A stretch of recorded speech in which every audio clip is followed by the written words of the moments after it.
ನಮಸ್ಕಾರ ಚಿಕ್ಕಮಗಳೂರು. ನಾನು ಹೇಮಂತ್ ಬೀಕನಹಳ್ಳಿ. ನೀವೇನಾದರೂ ಚಿಕ್ಕಮಗಳೂರಿನಲ್ಲಿ ಒಂದು ಒಳ್ಳೆ ಟ್ರೆಕ್ಕಿಂಗ್ ಪಾಯಿಂಟ್ ನೋಡ್ತಿರುವುದಾದರೆ, ಮೂಡಿಗೆರೆಯಿಂದ ಕೇವಲ 23 ಕಿಲೋಮೀಟರ್ ಅಂತರದಲ್ಲಿರುವ ಬೈರಾಪುರದ ಎತ್ತಿನ ಭುಜ ಒಂದೊಳ್ಳೆ ಅವಕಾಶ. ಹೌದು, ಪಶ್ಚಿಮ ಘಟ್ಟದ ಸಾಲಿನಲ್ಲಿ ಬರುವ ಸಮುದ್ರ ಮಟ್ಟದಿಂದ ಸುಮಾರು 4265 ಅಡಿ ಎತ್ತರದಲ್ಲಿರುವ ಎತ್ತಿನ ಭುಜ ಚಾರಣಿಗರ ನೆಚ್ಚಿನ ತಾಣ. ಈ ಬೆಟ್ಟವನ್ನು ಏರಿದರೆ ಶಿಶಿಲ ಪರ್ವತ ಶ್ರೇಣಿ ಹಸಿರು ಪರ್ವತಗಳ ಸೌಂದರ್ಯವನ್ನ ಕಣ್ತುಂಬಿಕೊಳ್ಳಬಹುದು. ದೂರದಿಂದ ನೋಡಲು ಎತ್ತಿನ ಬೆನ್ನಿನ ಆಕಾರದಂತೆ ಗೋಚರಿಸುವುದರಿಂದ ಈ ಬೆಟ್ಟಕ್ಕೆ ಎತ್ತಿನ ಭುಜ ಎಂದು ಕರೆಯಲಾಗುತ್ತಿದೆ. ಇನ್ನು ಮಳೆಗಾಲ, ಚಳಿಗಾಲ ಸೇರಿದಂತೆ ಬೇಸಿಗೆ ಕಾಲದಲ್ಲಿಯೂ ಕೂಡ ಟ್ರೆಕ್ಕಿಂಗ್ ಮಾಡಬಹುದು. ಕೆಲವೊಮ್ಮೆ ಮಳೆ ಹೆಚ್ಚಾದ ಸಂದರ್ಭದಲ್ಲಿ ಅರಣ್ಯ ಇಲಾಖೆಯಿಂದ ಟ್ರೆಕ್ಕಿಂಗ್ಗೆ ನಿರ್ಬಂಧ ಒದಗಿಸಲಾಗುತ್ತಿದ್ದು, ಬೈರಾಪುರ ಹಾಗೂ ಶಿಶಿಲ ಗ್ರಾಮದ ಎರಡೂ ಕಡೆಯಿಂದಲೂ ಟ್ರೆಕ್ಕಿಂಗ್ ಮಾಡುವ ಅವಕಾಶ ಕಲ್ಪಿಸಲಾಗಿದೆ.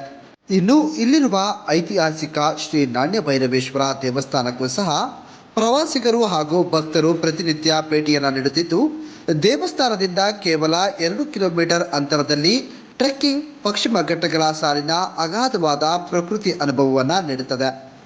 ಈ ವಿಡಿಯೋ ನಿಮಗೇನಾದರೂ ಇಷ್ಟವಾಗಿದ್ದರೆ ಲೈಕ್ ಮಾಡಿ, ಶೇರ್ ಮಾಡಿ, ಸಬ್ಸ್ಕ್ರೈಬ್ ಮಾಡಿ.